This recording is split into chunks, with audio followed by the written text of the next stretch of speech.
우리 성도님들 인사 올리겠습니다. 안녕하세요. 네, 반갑습니다. 오늘 이렇게 좀 날이 좀 추워져가지고 좀 깜짝 놀라셨을 것 같습니다. 저도 좀 추워서 우리 저만 그런 줄 알았더니 우리 윤종민 선생님도 좀 코를 훌쩍훌쩍 대시는데 저희들이 40대에 코 흘리게 드립니다. 좀 날씨가 좀 갑자기 추워져서 다들 건강 또 유의하셔야 되겠다 생각이 들고요. 오늘 저희들이 3월달 들어서서 또 이제 새로운 수요 집회 또 이제 함께 이제 이 시간들을 이제 갖기를 우리 앞선 형제님들이 이제 기도 가운데 준비하고 계시는데요. 어떤 물론 이제 우리 모든 뭐 주일이든 뭐 수요일이든 또 우리 뭐 주일학교에서든 학생이든 청년에서든 우리를 향하신 하나님 말씀이 또 성령께서 교회에 하시는 말씀이 필요한데 어떤 말씀이 우리에게 필요할까 이제 이런 기도들을 항상 이렇게 하시게 됩니다. 아마 또 말씀을 전하시는 모든 분들이 이제 그런 기도 가운데 이렇게 앞에 서시는 걸로 제가 알고 있는데 그래서 그런 기도 가운데 주님 허락하시면은 우리 이제 그리스도인 그러니까 저는 이제 저도 이제 인생 경험에서 이렇게 저보다 훨씬 앞서신 우리 믿음의 선배님들이 많이 계시고 또 인생에서도 선배님들이 많이 계신데 그런데 어쨌든 저도 이제 배워오고 또 제가 충분히 다 살진 못한다 할지라도 또 제가 배우고 또 성경을 통해서 보게 되면서 우리 그리스도인의 삶이 어떤 삶인가 이런 것들을 한번 좀 이렇게 질문을 하게 되고 또 그런 말씀들을 좀 주님께 이제 구하게 되는 마음이 있습니다. 무슨 말인가 하면은 저도 그렇고 저는 사실 우리 연초에 우리 모임에 날 때 우리 교회 이제 올해가 몇 주년 된다고 혹시 얘기하셨는지 기억하십니까? 올해가 이제 40주년. 1979년도에 저희 교회가 이제 시작됐다고 저 돌비에 이제 새겨져 있고 돌비에도 새겨져 있고 저희 마음비에도 새겨져 있고 뭐 그럴 텐데 40년이 됐고 저는 제가 저희 교회에 온 때가 제 기억이 맞다면 한 1982년도인가 이제 그렇게 제가 7살, 8살 되던 해였던 것 같아요. 이제 그때 오게 됐고요. 그리고 주님 은혜로 저는 초등학교 6학년 때 이렇게 거듭났습니다. 그래서 지금 6학년이 때 거듭났으면 제가 한 30년 넘게 지금 예수님을 이렇게 믿어왔다고 말씀을 드릴 수가 있는데 그런데 이제 저만 봐도 그렇고 이런 좀 질문을 하게 되는 것이죠. 내가 구원 받았는데 뭐 구원 받은 지 몇 년이 됐는데 또 우리 교회가 몇 년이 됐는데 우리가 보통 어떤 사람의 생명에도 또는 어떤 뭐 동물도 그렇고 식물을 길러봐도 그렇고 어떤 이렇게 생명에 대해서 우리가 갖고 있는 기대가 있다면 이게 어떤 때가 되면 이게 좀 자라나는 이제 그런 것들을 우리 기대하잖아요. 그런 기대 없이 우리가 동물을 기르지도 않고 식물을 기르지도 않죠. 뭘 뿌리면 얘가 싹이 나기를 기대하고 또 싹이 나서 자라나기를 기대하고 또 그래서 어떤 열매를 맺기를 우리가 기대해서 그냥 그렇게 뿌리죠. 우리가 뿌린다고 할 것 같으면은 또 동물을 우리가 뭐 가져다가 기른다고 할 것 같으면은 그래도 어쨌든 잘 길러서 얘가 오래도록 살고 또 우리랑 이렇게 좀 같이 좋은 시간 보내고 이러기를 바라는 것이죠.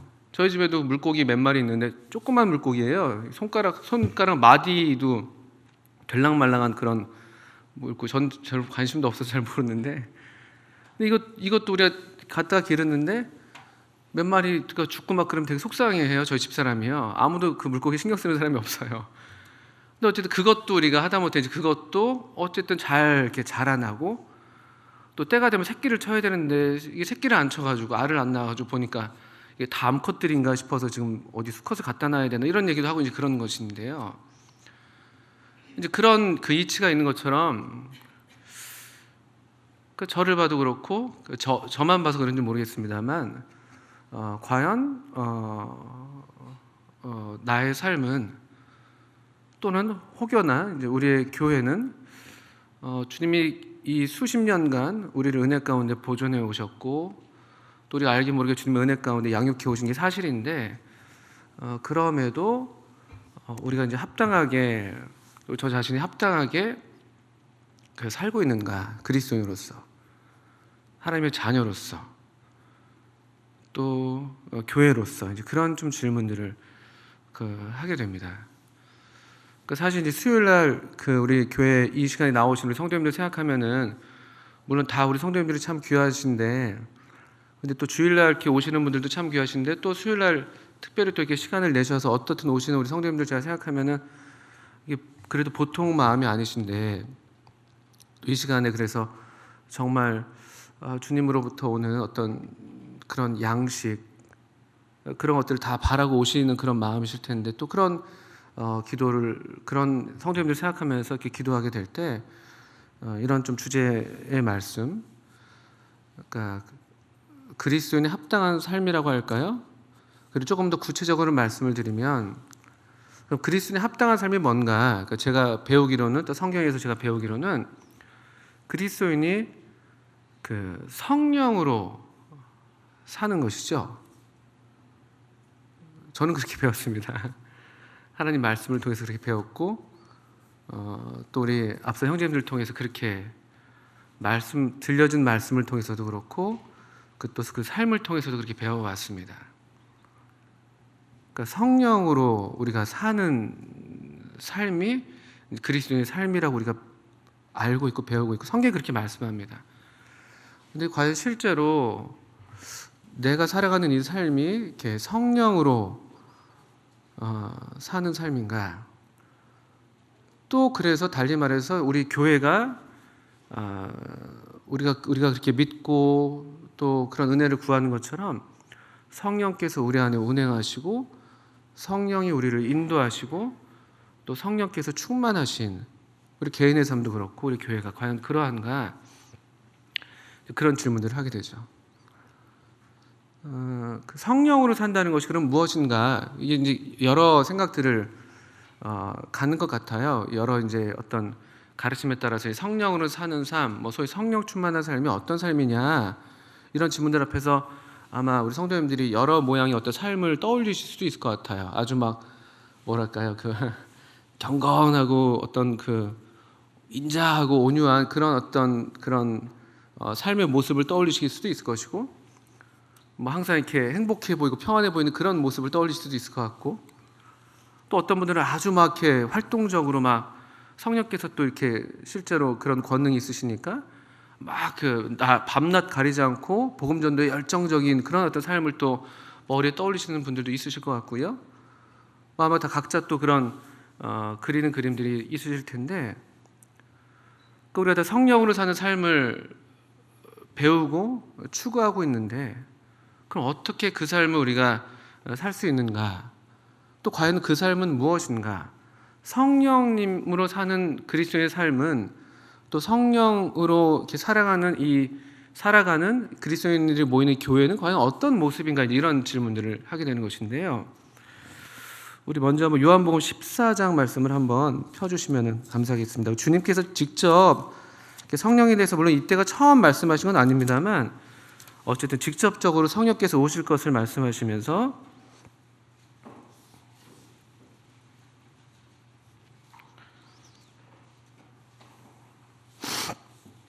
14장 16절 말씀을 먼저 보겠습니다. 14장 16절, 내가 아버지께 구하겠으니 그가 또 다른 보혜사를 너에게 주사 영원토록 너희와 함께 있게 하리니. 아시는 대로 요한복음 14장은 주님께서 떠나시는 세상을 떠나실 것을 아시고 불안해하고 두려워하는 제자들에게 위로하시는 말씀을 하시는 것입니다. 이건 마치 우리 왜 그런 거 있지 않습니까? 부모님이 어디 멀리 가게 될 때 걱정 마, 엄마가 어디 가게 되면 이제 이모가 올 거야. 이모가 와서 돌봐줄 거니까 걱정하지 마. 이런 이제 그런 마음이실까요? 그런 상황으로 이렇게 생각하시면 좀 쉽게 이해하실 수가 있을 것 같은데요.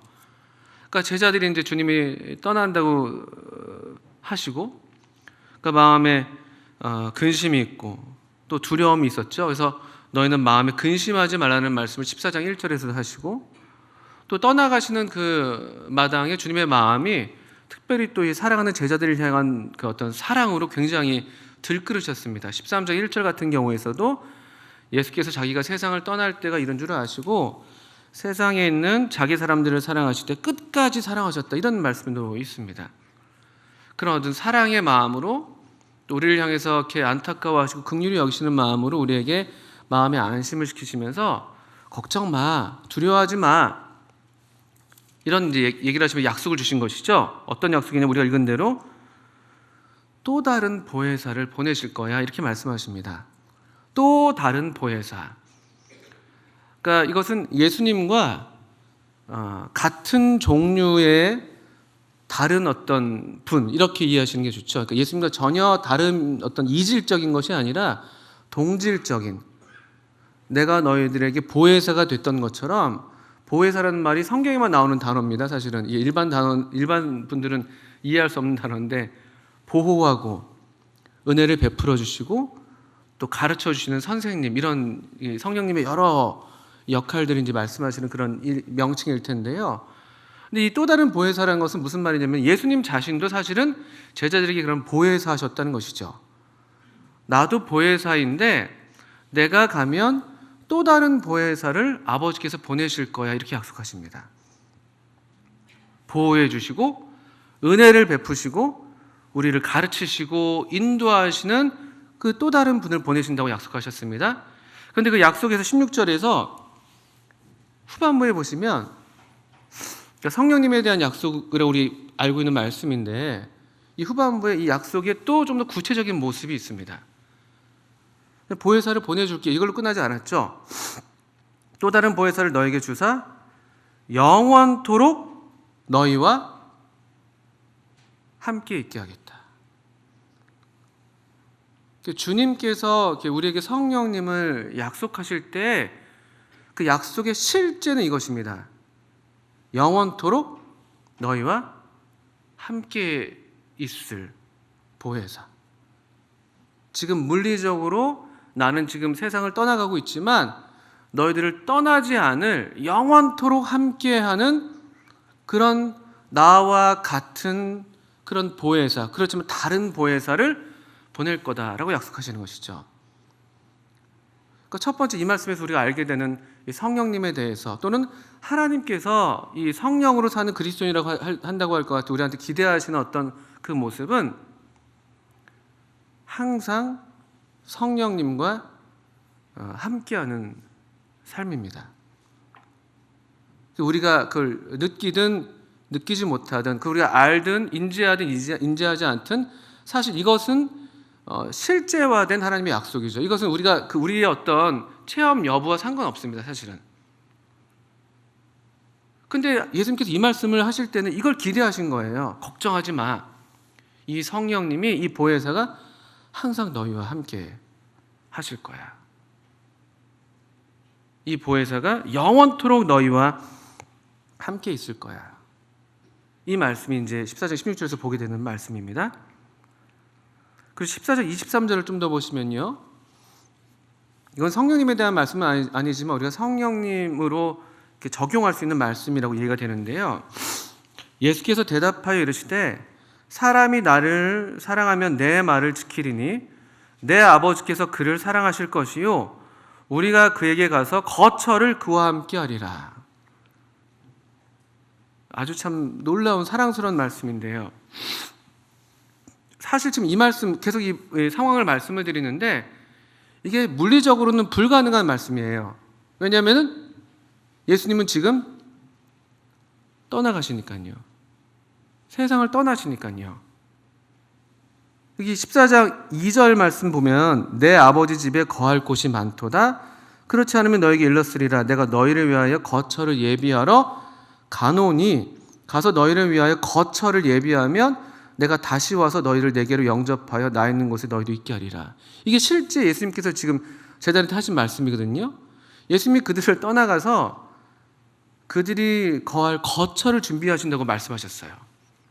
근데 14장 23절엔 우리 중에 제자들이 예수님을 사랑하고 그분의 말씀을 지키면 하나님 아버지께서도 그를 사랑하고 우리가 그에게 가서 거처를 그와 함께 하는 말씀을 하고 계십니다.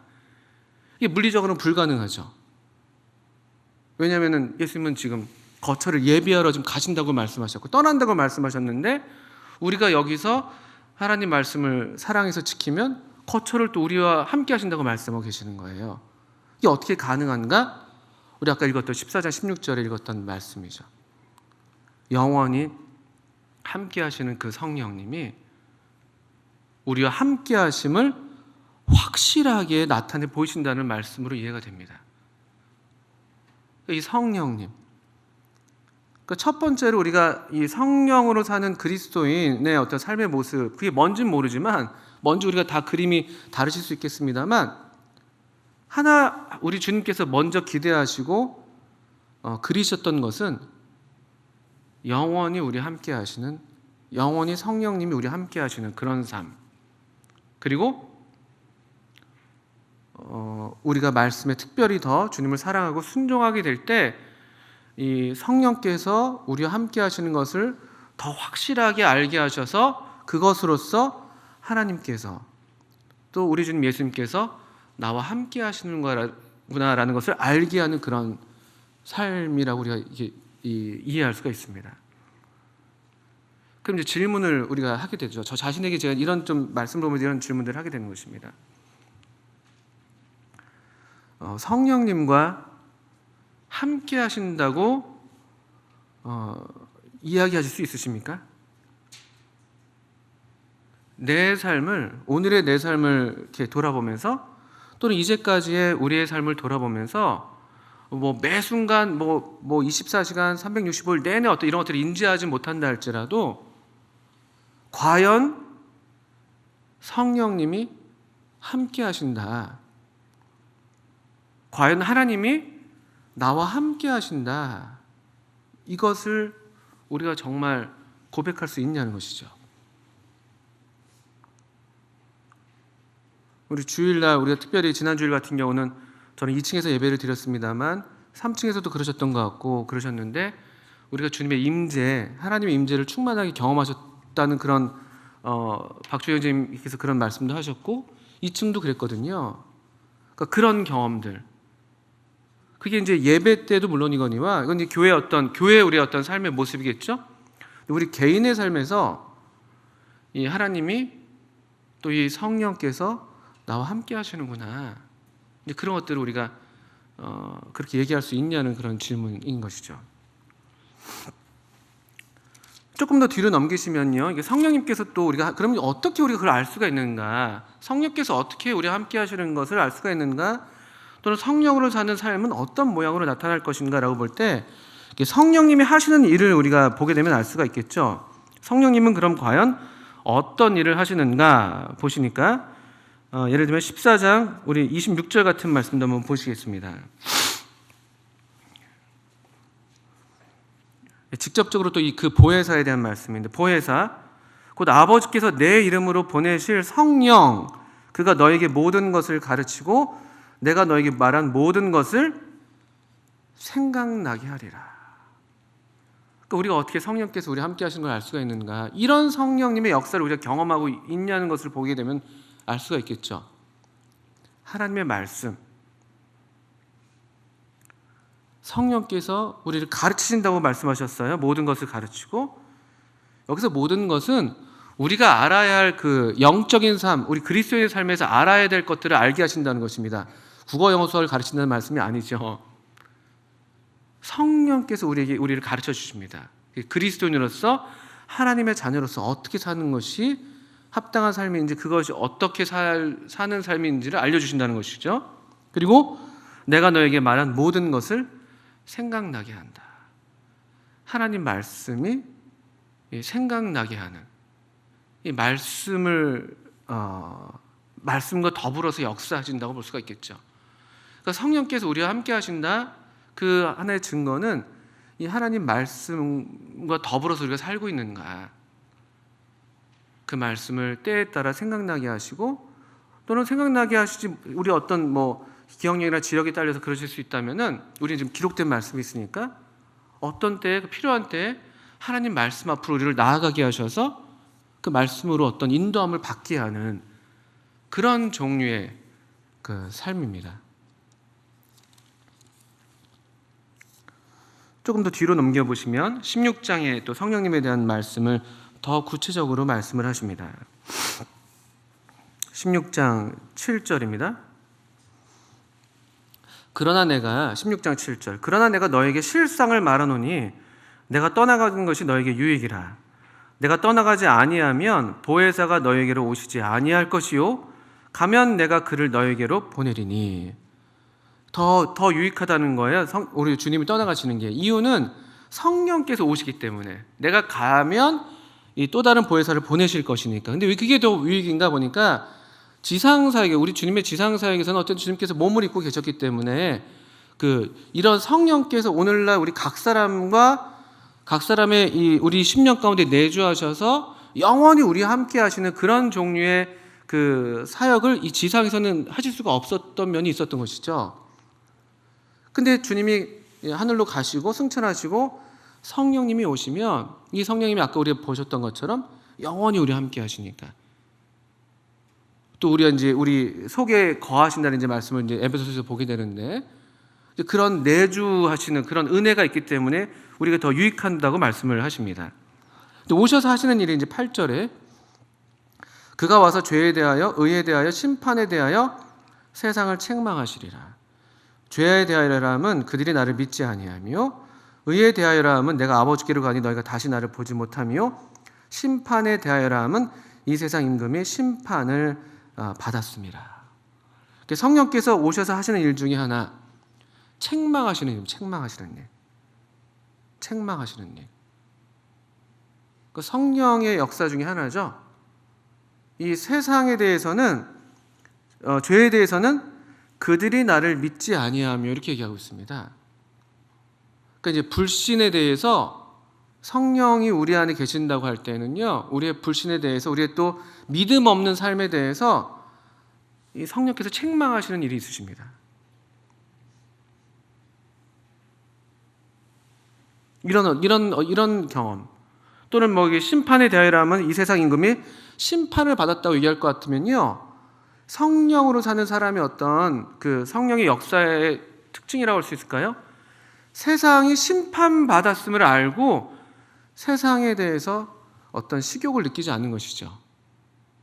세상이 심판받았음을 알기 때문에, 성령이 그것을 알게 하셨기 때문에 어떤 세상의 뭐 우리 옛말로 치면 부귀공명들 같은 것이죠.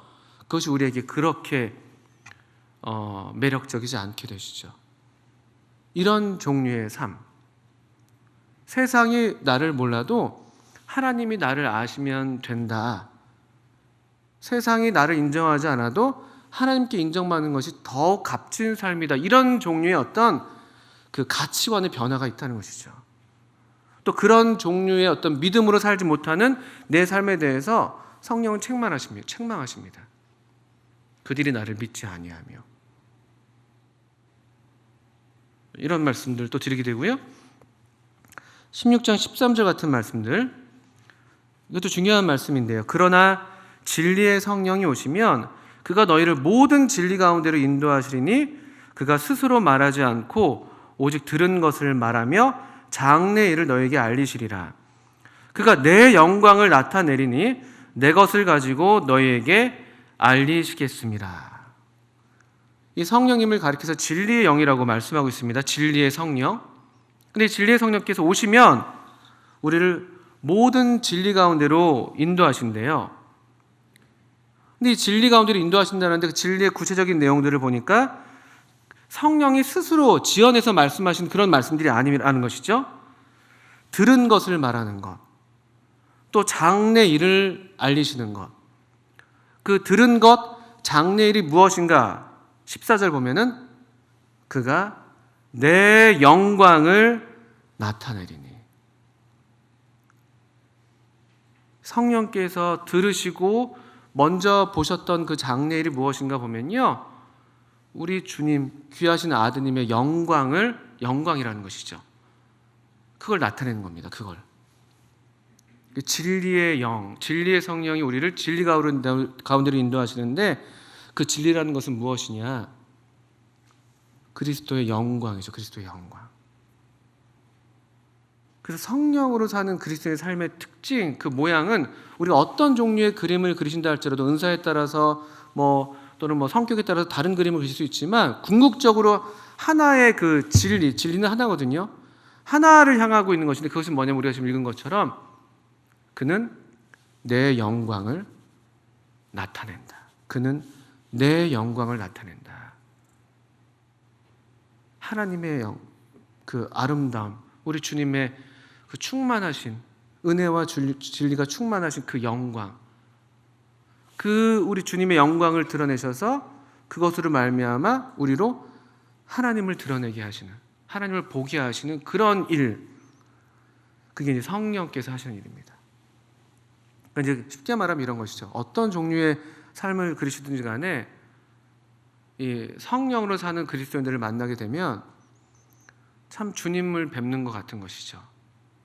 그분이 참 훌륭하다 이렇게도 말할 수 있지만 참 주님, 저분이 사랑하시는 주님을 나도 사랑하고 싶다. 참 저분이 누리시는, 저분이 저렇게 가까이서 정말 교제하시고 순종하시는, 그래서 정말 주님께서 약속하신 대로 거처를 함께 하시는 것을 우리가 보는 것 같은 그런 느낌을, 그런 경험을 하게 되는 것이죠. 그런 경험을. 그런 면에서 이제 저 자신을 이렇게 돌아보게 되는 것이죠. 우리가 만약 성령 안에서 정상적으로 살고 있다면은 저를 보면서 참 사람 괜찮다가 아니라 그렇게 우리 처음에 얘기할 수 있겠습니다만 참 주님을 닮았다. 이런 이제 얘기를 할 수가 있어야 되는 게 정상이라고 제가 말씀을 드리는 겁니다. 왜냐하면 성령은 그렇게 주님의 영광을 나타내신다고 우리 주님께서 친히 하신 말씀이죠. 그러니까 성령은 자신을 사실 드러내진 않으십니다. 수줍으시죠. 그렇게 그 성령 자신을 주목하게 하시지 않으시죠. 도리어 계속해서 자신을 감추시고 오히려 주님의 영광으로 우리를 인도하시는, 이끄시는 이제 그런 종류의 역사, 그런 사역을 하십니다. 그래서 그 소위 이제 장로교, 개혁주의에서 어떤 신조로 삼고 있는 웨스트민스터 소요리라는 게 있습니다. 거기에 제일 첫째 되는 질문이 이런 질문이 있어요. 사람의 제일 되는 목적이 무엇입니까? 이런 질문을, 그 신앙 고백이에요. 신앙 고백을 합니다. 사람의 제일 되는 목적이 무엇입니까? 무엇인가요? 이걸 교육을 시킵니다. 그 개혁주의에서는요. 대답은 뭔가 보면 사람의 제일 되는 목적은 하나님을 영화롭게 하는 것과 영원토록 그를 즐거워하는 것이다. 이것이 그 웨스트민스터 소요리 문답의 제1문의 1문 1답입니다. 하나님을 영화롭게 하고 영원토록 그분을 즐거워하는 것, 이게 원래 처음 사람이 지어졌을 때 그 창조 목적이죠. 그리고 오늘날 우리가 거듭났다고 한다고 할 것 같으면, 다시 우리가 하나님의 형상으로 회복됐다고 할 것 같으면요, 이것이 정상적인 삶이라는 것입니다. 하나님을 영화롭게 하는 것. 우리 개인의 삶에서, 또 우리 교회의 삶에서. 그럼 어떻게 영화롭게 될 수가 있는가? 성령님이 그런 일을 하신다는 것이, 성령님이요. 성령께서 우리 주님의 영광을 나타내시고, 성령으로 하나님 아버지와 아드님 예수님이 우리와 함께 거처하시는 것을 우리로 알게 하시고 보게 하시고, 이런 종류의 삶을 하나님은 기대하십니다. 또 우리 주님도 이것을 기대하셔서 우리에게 성령님을 약속하셨고 실제로 우리에게 주신 것이죠. 이것에 대한 좋은 그림이 요한복음 12장, 우리가 지금 요한복음을 좀 보고 있는데 요한복음 12장 보시면 한 좋은 그림을 보실 수가 있습니다. 여러분, 요한복음 11장 12장에는 예수님의 친구라고 할 만한 그런 사람들이 등장하는데요. 나사로, 그리고 마르다, 마리아 이 삼남매의 이야기가 11장, 12장에 특별히 나타납니다. 11장에서는 먼저 그 나사로가 죽었다가 주님이 다시 살리시는 그 장면이 나오는데요. 근데 12장에 그래서 이제 이 베다니, 이들이 살고 있었던 곳이 베단인데요. 베단이 참 특별한 곳입니다. 왜냐하면은 이 친구들이 있었기 때문에 주님께는. 그래서 주님이 베다니에서 자주 쉬셨습니다. 우리 여기 12장을 제가 말씀을 먼저 드렸는데요. 1절 보시죠. 유월절 엿새 전에 예수께서 베다니에 이르시니 이곳은 예수께서 죽은 자 가운데서 살리신 나사로가 있는 곳이다. 이렇게 되어 있습니다. 베단이라는 것을 얘기하고 있죠. 2절 보십시오. 거기서 예수를 위하여 잔치할세. 이 가정의 어떤 이건 한 사건을 얘기하는 것이죠. 어떤 그 잔치 장면을 지금 포착해낸 것이긴 합니다만 이 가정의 어떤 모토라고 할까요? 가운이라고 할까요? 가운? 이 가정의 목적이라고 할까요? 예수를 위하여. 예수를 위하여. 이렇게 얘기해도 될 정도입니다. 예수를 위하여. 잔치했습니다. 그리고 예수님을 위한 것이라면은 그냥 아깝지가 않았어요. 그리고 그 잔치에서 절정이 되는 사건을 또 우리에게 들려주고 있는데요. 3절 이후에 보시게 되면 마리아라는 한 여인이 나오죠. 마리아. 예수님을 참 사랑했던 여인입니다. 마리아는 지극히 비싼 향유, 그 순전한 나드 한 근을 가져다가 예수의 발에 붓고 자기 머리털로 그의 발을 닦으니 향유 냄새가 집에 가득하더라. 제자 중 하나로서 예수를 잡아줄 가룟 유다가 말하되 이 향유를 어찌하여 300데나리온에 팔아 가난한 자들에게 주지 아니하였냐 하니 이렇게 말하면 가난한 자들을 생각함이 아니요 그는 도둑이라 돈꾀를 맞고 거기 넣는 것을 훔쳐가미러라. 예수께서 이르시되 그를 가만두어 나의 장례할 날을 위하여 그것을 간직하게 하라. 가난한 자들은 항상 너희와 함께 있거니와 나는 항상 있지 아니하리라 하시니라. 여기 이 사건의 백미는 예수님을 위해서 잔치한 것 자체도 참 그것만으로도 너무 놀랍고 귀한 것이죠. 그런데 여기 마리아라는 한 여인이 향유 옥합을 깨서 그 향유를 예수님의 발에 부은 것입니다. 그리고 자신의 가장 여인에게 소중한 그 아름다움의 어떤 상징이라고 할 만한 그 머리카락으로 예수님의 발을 닦았던 것이죠. 그래서 향유 냄새가 집에 가득했다고 3절에 얘기하고 있습니다. 이 장면에서 그러면 향유 냄새가 집에 가득했습니다. 향유 냄새를 따라가면은 사람들은 누구를 향하게 되는 것이죠? 이 향유가 누구한테 부어져 있습니까? 예수님께 부어져 있습니다. 예수님께. 지금 우리는 마리아를 통해서 물론 교훈을 받고 주님도 그를 크게 칭찬하셨습니다. 다른 복음서에서는 복음이 전해지는 곳마다 이 여자의 일을 기억하라고 그 이름이 나오진 않았지만 아마도 이 같은 사건일 것 같은데 그런 언급을 하실 정도로 주님은 이 여인을 칭찬하셨어요. 그런데 실제로 주님은 칭찬하시는데 우리가 이 집에 가득한 그 향유 냄새를 따라가다 보면 우리는 아마 예수님의 그 발 아래에 옛날에 마리아가 그랬던 것처럼 그 발 앞에 우리가 이르게 될 것이라는 것이죠. 이런 가족이 있었습니다. 예수님이 이런 집에 거하기를 좋아하셨어요. 우리 요한복음 14장에 아까 우리가 읽었던 그 약속과도 같죠. 나를 사랑하고 내 말을 지키면 우리가 그에게로 와서 그와 거처를 함께 할 것이다.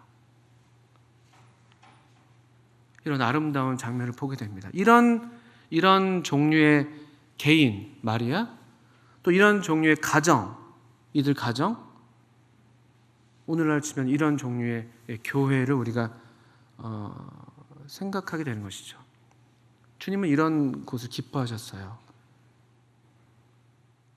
이 베다니를 좀 우리가 주목하게 되면 흥미있는 장면이 마가복음 11장을 한번 좀 앞에 넘겨 보시면 예수님이 마침내 이제 아마도 세 번째 유월절을 맞이하셔서 이제 돌아가실 때를 당하셔서 예루살렘에 오십니다. 예루살렘에 11장 보시면 11장 1절부터 10절까지는 이제 예루살렘에 오신 장면을 묘사하고 있어요. 호산나 호산나 하면서 아주 백성들이 호들갑스럽게 예수님을 맞이했습니다. 근데 예수님이 이 지금 예루살렘 성전을 둘러보셨어요.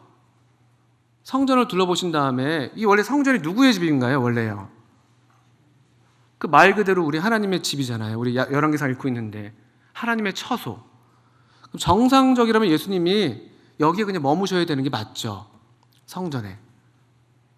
근데 예수님이 그냥 둘러만 보시고 또는 마태복음 21장 같은 데서는 우리 마감을 먼저 펴셨습니다만 21장 같은 데서는 좀 화를 내셨죠. 여기서 또 한 번 그 장사하는 사람들의 상을 다 엎고 의자를 둘러 엎으시면서 아주 거룩한 분노를 표출하셨던 장면도 마태복음 21장의 동일한 사건에서 기록되고 있습니다. 근데 문제는 이것이죠. 정상적으로 예수님의 집이셔야 될 그 성전은 도리어 강도의 소굴로 변해 있었습니다. 예수님이 도저히 거기에 머무실 수가 없었습니다. 원래 그분의 소유여야 될 그분의 집인데, 내 집인데 내가 좀 집을 비웠다가 왔더니만 이상한 외부인이 들어와가지고 막 난장판을 해놓은 것이에요. 그런 지금 모양을 당하신 것이죠.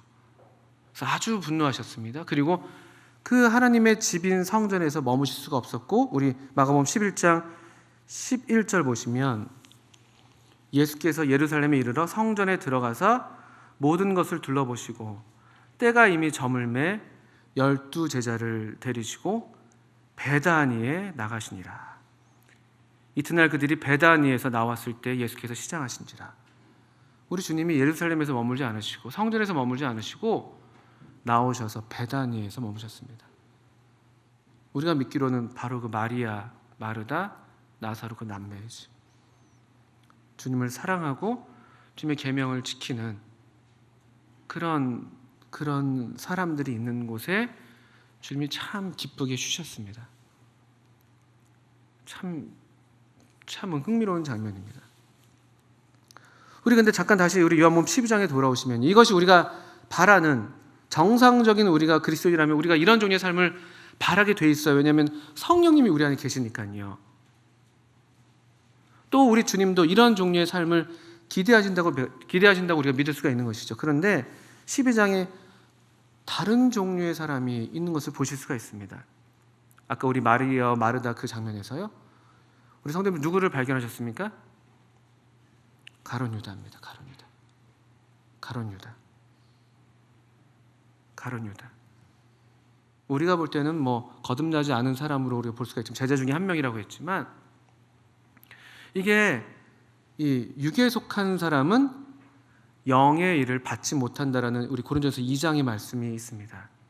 육에 속한 사람은 영의 일을 받지 못한다.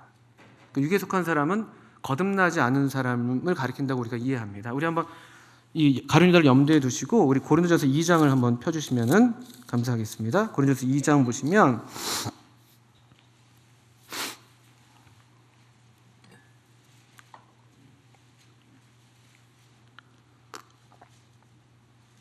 이 장 13절부터 보시면 그 앞에도 성령님에 대한 말씀이 있습니다만 우리가 이것을 말하거니와 사람의 지혜가 가르친 말로 아니하고 오직 성령께서 가르치신 것으로 하니 영적인 일은 영적인 것으로 분별하느니라.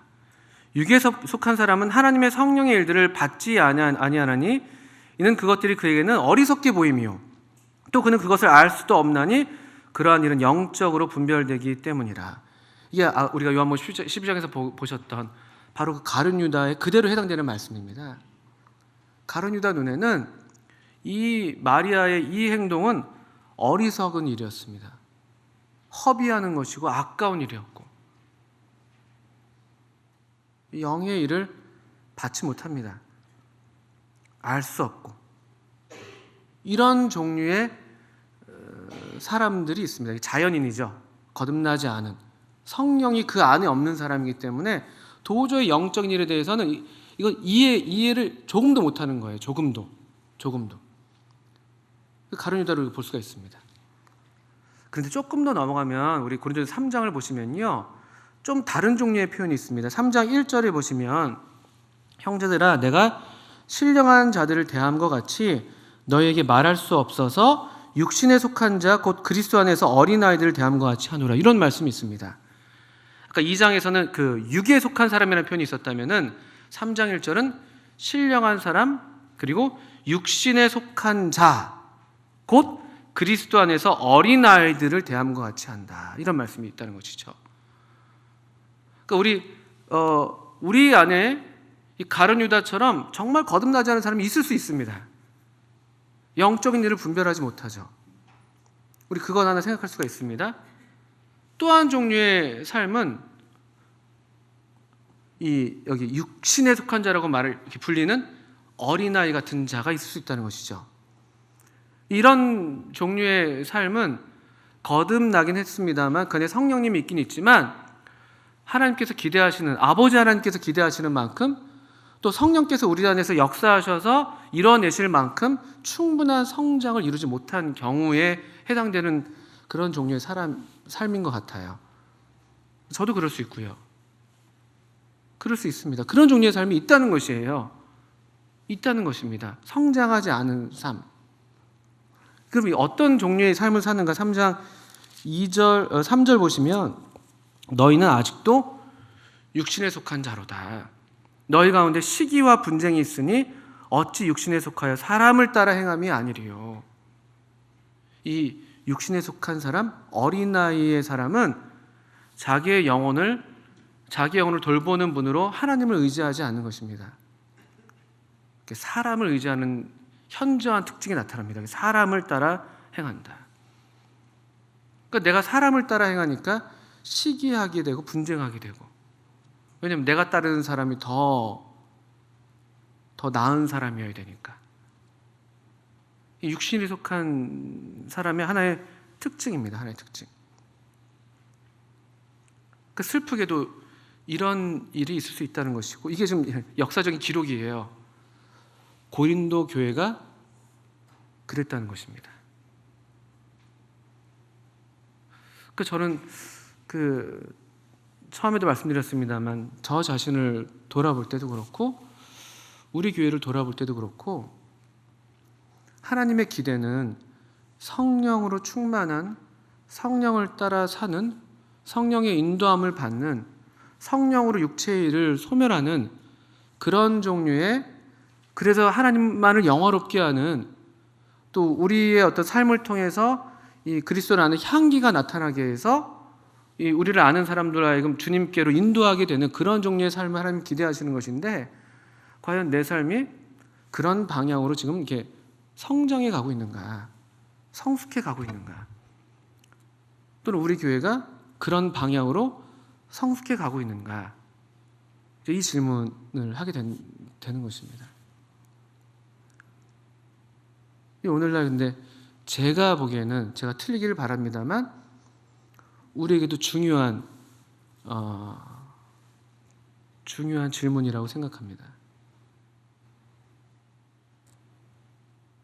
왜냐하면 성경에서 고린도 교회가 그 한 예가 되는 것이고, 갈라디아 교회도 그런 위험에 처해 있었습니다. 너희가 성령으로 시작하였다가 이제는 육체로 마치려 하느냐. 그들은 자기 육신을 뭔가 과신했던 것 같죠.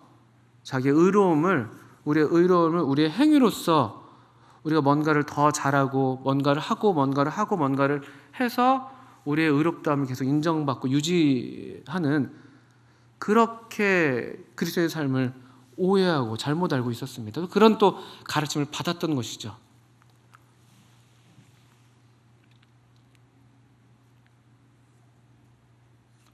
이런 교회들의 모습을 성경에서 많이 보게 되죠. 지금 이 고린도 교회는 아주 사실은 참 이렇게 교회가 이럴 수가 있나 할 정도입니다. 우리가 보시는 것처럼 이 사람을 따라 행하는 시기와 분쟁, 분당, 5장에는 음행, 간음, 그 근친상간, 6장에는 성도 간의 송사, 말할 수가 없어요. 8장부터 10장까지는 자신들의 자유와 권리를 주장하면서 이 다른 사람을 배려하지 않는 그런 아주 몰상식, 그리스도인으로서의 몰상식한 모습들. 그 하나의 양태로 나타나는 게 11장에서 무질서한 여성들의 어떤 공적인 어떤 참여, 만찬에서는 아주 가관이었던 것이죠. 너희가 함께 만찬을 행할 수가 없다 할 정도의 비난을 받았습니다. 서로 먼저 먹겠다고 하고, 은사가 무분별하게 막 남발되고 있었고, 사랑이 없이 경쟁적으로 신령한 것에 대해서는 무지했던 교회였습니다. 그러니까 이럴 수 있다는 것입니다. 이게 그래서 우리가 이 성령님으로 사는, 성령을 따라 사는 그 삶이 얼마나 중요한지, 그렇지 않으면 우리는 한다고 하는데, 은사는 충만한데, 고린도 교회가 그랬던 것처럼 우리 중에 여러 훌륭하신 주님의 사람들이 많이 있다고 할 수도 있고, 그럼에도 불구하고 우리는 아주 어린아이의 이 상태에 있는 그런 삶으로 그냥 머물러 있을 수도 있다는 것이죠. 이게 저희들한테 큰 경고입니다. 요한계시록 7교회를 주님께서 이렇게 쭉 살피시면서 무서운 말씀들을 많이 하시죠. 그 교회들을 살피시는 분이세요. 이 교회를 살피시는 분이십니다. 그냥 우리를 보시면서 그냥 잘한다, 아유 잘한다 이러시는 게 아니라 우리 가운데 거니시면서 교회들을 살피시는 분이십니다. 그 불꽃 같은 눈으로 이 성령께서 과연 그 인도하시고 충만하게 우리 가운데 운행하셔서 이 향기로 가득한 교회인가? 또 계시록에서 그 비유가 그대로 얘기하는 것처럼 촛대로서 합당한 역할을 하고 있는가? 그걸 살피시는 것이죠. 왜냐하면 봤는데 촛대에 불이 꺼져 있어요. 그럼 거기다 두지 않겠다는 것이죠. 옮긴다고 하시는 것이죠. 또 무서운 말씀 중에 하나가 사대교회 같은 교회를 향해서는요, 너희가 살았다 하는 이름은 가졌지만 실상은 죽은 자다, 이런 평을 받는 교회도 있었어요. 살았다는 이름을 가졌지만 난 구원 받았어, 예수님이 내 죄를 위해서 죽으셨어, 나 예수님 믿어, 이런 그것이 전부가 아니라는 것이죠. 난 그래서 침례도 받았어, 우리는 그래서 뭐 교회로 모이고 있어, 우리 교회는 하나님 말씀을 따라서 하고 있어. 실상은 주님 보실 때는 이제 어떤 상태에 우리가 놓여져 있겠는가? 또 아시는 것처럼 라오디게아 교회는 주님이 문 밖에 내몰려 계셨죠. 요한계시록 3장 20절에 우리가 아시는 말씀처럼 주님이 문 밖에 서서 두드리고 계셨습니다. 교회에 주님이 오히려 들어오지 못하셨어요. 주님은 그냥 안 계셔도 돼요. 우리가 해온 대로 한 게 있고, 또 제가 우리 중에 보니까 능력도 있고 뭐 이것저것 할 수 있는 분들도 있고 하니까 우리가 하면 돼요. 교회적으로는 그런 모양이고요. 개인적인 삶도 마찬가지입니다. 내가 그냥 살아오는 대로 살면 되지. 열심히 살면 되고, 또 세상에서 어떻든 통용되는 그런 방식으로 살아가면은 충분한 거 아니야? 그래서 주님이 우리 삶의 바깥에 계시는 그런 종류의 삶을 라오디게아 교회가 살고 있었고, 주님은 그 교회를 향해서 이런 표현이 좀 그렇지만 역겨워하셨습니다. 이렇게 내가 너를 토하여 내치리라. 하나님께 합당한 유일한 것이 있다면 우리가 무엇을 하고 안 하고 이런 것들도 우리 생각할 수 있습니다만, 하나님께 오직 합당한 것은 성령님으로 행해지는 것들입니다. 성령님이 주시는 능력을 따라서, 성령이 주시는 감동을 따라서, 성령께서 우리 마음에 부어주신 그 사랑을 따라서, 그 사랑으로 강권하심을 받아서 그런 종류의 것이 하나님 앞에 가치 있는 것이라는 것이죠. 그냥 잘하는 것으로, 내가 열심히 하는 것으로, 그것만으로는 아닙니다. 갈라디아 교회는 그렇게 생각했던 것이죠. 성령으로 시작은 했는데 육체로 마치려고 했다. 이 성령, 우리 기름으로 상징되는 이 성령이 우리 가운데 충만해야지만이, 우리 개인의 삶에서 우리 교회 가운데 충만해야지만이 우리가 이 촛대로서 빛을 활활 태울 수가 있는 것이죠. 하나님의 등불은 아직 꺼지지 않았다고 했던 사무엘 시대처럼, 그 어두웠던 시대랄지라도 그 등불에 계속 기름이 그래도 다 있었던 것이죠. 꺼지지 않았습니다. 저도 제가 왜 이런 말씀을 이렇게 하게 되는지 모르겠어요. 그런데 제 마음에 글쎄 모르겠습니다. 저 자신의 삶을 이런 말씀 앞에 비춰보게 되고, 또 성도님들도 그렇게 좀 비춰보시기를 바랍니다. 이것이 우리를 위해서 정죄하라는 그런 말씀은 아닙니다. 우리 에베소 3장에 사도 바울이 참 감사한 마음으로 에베소 교회를 위해서 기도했던 기도의 내용이 있습니다. 3장 16절, 17절, 15절부터 보시겠습니다. 우리가 우리 자신을 위해서 이런 기도를 드릴 수 있다면, 또 우리 교회를 위해서, 또 우리 지체대 우리 형제 자매님들을 위해서 이런 기도를 드릴 수 있다면, 3장 14절부터 보시면, 이러므로 내가 하늘과 땅에 있는 각 족속에게 이름을 주시는 아버지 앞에 무릎을 꿇고 비노니 그의 영광의 풍성함을 따라 그의 성령으로 말미암아 너희 속사람을 능력으로 강건하게 하시오며, 다시 읽겠습니다. 그의 영광의 풍성함을 따라 그의 성령으로 말미암아 너희 속사람을 능력으로 강건하게 하시오며, 우리의 속사람을요? 17절, 믿음으로 말미암아 그리스도께서 너희 마음에 계시게 하시옵고. 어떤 믿음일까요? 내 안에 하나님의 영, 성령님, 내 안에 그리스도가 계시다는, 그분이 지금 그냥 나와 함께라는 말도 충분할 수 있지만 그 이상으로 내 안에, 또 아까 요한복음 14장에 우리가 보셨던 말씀처럼 그것도 영원히 함께 하신다는 그 믿음으로 그리스도께서 너희 마음에 계시게 하시옵고, 너희가 사랑 가운데서 뿌리가 박히고 터가 굳어져서 능히 모든 성도와 함께 지식에 넘치는 그리스도의 사랑을 알고 그 너비와 길이와 높이와 깊이가 어떠함을 깨달아 하나님의 모든 충만하신 것으로 너에게 충만하시기를 구한다. 교회는 그의 몸이니 만물 안에서 만물을 충만케 하시는 이의 충만함이다. 그 충만함을 구하고 있습니다.